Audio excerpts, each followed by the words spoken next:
नमस्कार मित्रांनो, तुला शिकवीन चांगला धडा. पुढील भागामध्ये इरा म्हणते, ताई तू फोन नाही घ्यायचा. अक्षरा म्हणते, का घ्यायचा नाही? बाप म्हणतात, अक्षू काय झालं तुला?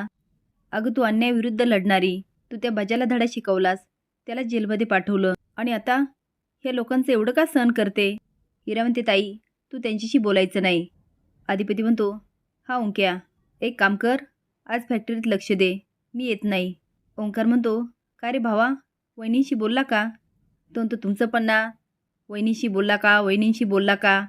तुम्हाला माझ्यासोबत बोलायला दुसरा विषयच नाही का? ओंक्या म्हणतो, नाही. अधिपती म्हणतो, मला नाही वाटत, त्यांना माझी गरज आहे. ओंकार विचारतो, तुमचं बोलणं झालं आहे ना? तो म्हणतो, नाही. पण ऐक ना, ते सोड आता आणि फॅक्टरीकडे लक्ष दे. तेवढे आजी येते आणि म्हणते, काय चाललंय तुझं? अधिपती म्हणतो, कुठं काय? तीन त्यार एवढी चिडचिड कशापायी करतोस? आणि काय सुनबाईकडे गेला होता ना? अधिपती म्हणतो, तुमचंच काय चाललंय? सारखं सुनबाई सुनबाई. पुन्हा 4 वाजता फोन येतो. अक्षरा म्हणते, इरा दे, आणि ओढून घेते. बाप म्हणतात, स्पीकरवर टाक, बघू ते त्यांचं काय म्हणणं आहे ते. 4 वाजता म्हणतो, बाळा कशी आहेस तू? तू फोन का नाही उचलत आहे? तू बरी आहेस ना? अक्षरा म्हणते, हो बाबा मी बरी आहे. तुम्ही कसे आहात?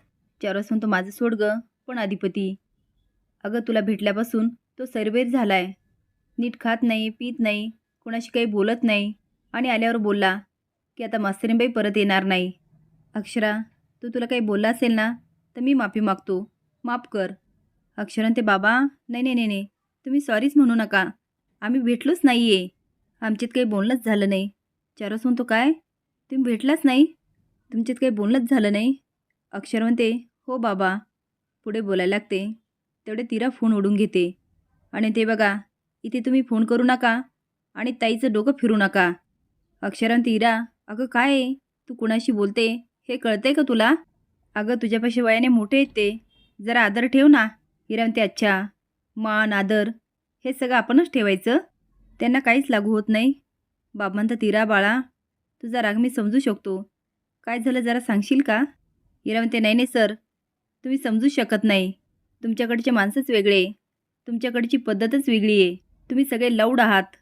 अक्षर म्हणते, इरा, आणि फोन उडून घेते आणि म्हणते, बाबा सॉरी सॉरी. ते म्हणते, ठीक आहे अक्षरा, तुझी घरची माणसं आहेत, ती तुझी बहीण आहे, त्यांना तुझी काळजी वाटणं साहजिक आहे. पण मला एक सांग अक्षरा, काय झालं आहे काय? तू म्हणते सुजी आणि अधिपतीची भेटच नाही झाली, मग तुझ्याबद्दल तू असं का बोलतोय? जयदेवराव म्हणतात, कारण अधिपतींना मॅनर्स नाही आहे, ते सुशिक्षित नाही आहे, त्यांना माझ्या मुलीबद्दल काहीच वाटत नाही. माझी मुलगी काय रस्त्यावर पडली नाही आहे. 4 वाजता तो, दादा. बाब म्हणतात, त्यांना ती नको आहे ना, माझी मुलगी मला काही जड नाही आहे. आता इरा स्माईल करते. बाब म्हणतात, तुम्हाला पहिलं आणि शेवटचं सांगतो, अक्षराला फोन करत जाऊ नका आणि तिला तुमच्या घरी अजिबात बोलवायचं नाही. 4 वाजता बोलायला लागतो, पण बाबा फोन कट करतात आणि म्हणते, अक्षरा तू त्या घरात कधीच परत जायचं नाही. अक्षरा ते, बाबा भुवनेश्वरी मॅडम आणि दुर्गेश्वरी मॅडम मानाचं बोलत होत्या. बाब म्हणतात, मान्य मान्य ते मानाचं बोलत होत्या, पण तू आता तुझ्या सासऱ्यांचं ऐकलं ना, ते काय म्हणाले की अधिपती पण काय बाई बोलत होते.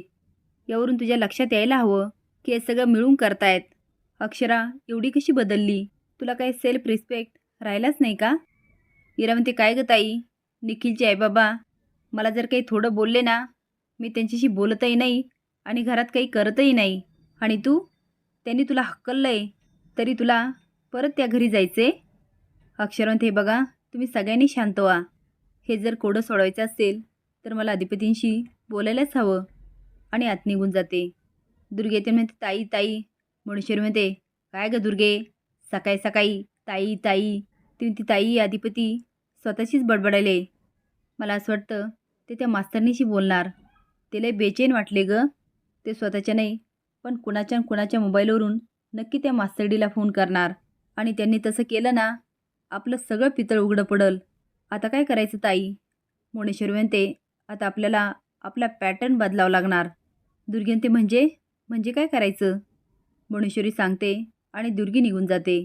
तेवढे तिराचा फोन येतो. मोनेश्वरी म्हणते, हां इराबाई, काय बातमी आहे? इरा म्हणते, मॅडम 4 वाजता सरांचा फोन आला होता आणि ते ताईला तिकडे बोलवत होते. ते एकमेकांना सगळं सांगायला लागले.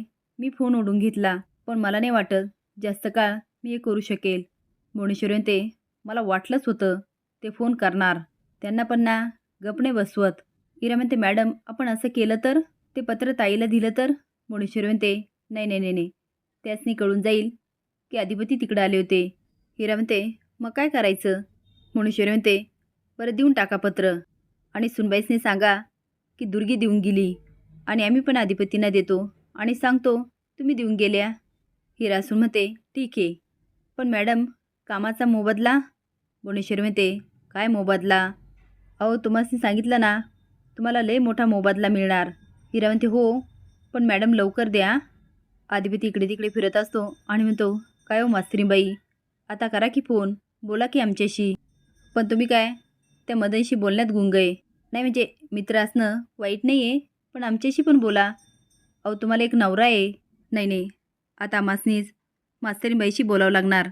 तेवढे तर भुवनेश्वर येते आणि म्हणते, अधिपती तो दचकून बघायला लागते. ती म्हणते, अहो काय आहे? तो म्हणतो, काही नाही आहे साहेब, आणि जायला लागतो. ती थांबा थांबा, हे तुमच्यासाठी काहीतरी पत्र आलं आहे, वाचा बरं आणि मोठ्याने वाचा. अधिपती म्हणतो, हे कोणी दिलं?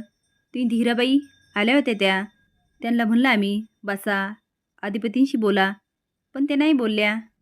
हिरा पटकन आते ते ड्रॉवरमधून पत्र काढते आणि पुन्हा दारात जाते आणि आवाज देते ते, ताई ताई. अक्षर म्हणते, काय झालं की हिरा? ती बघ तुझं पत्र.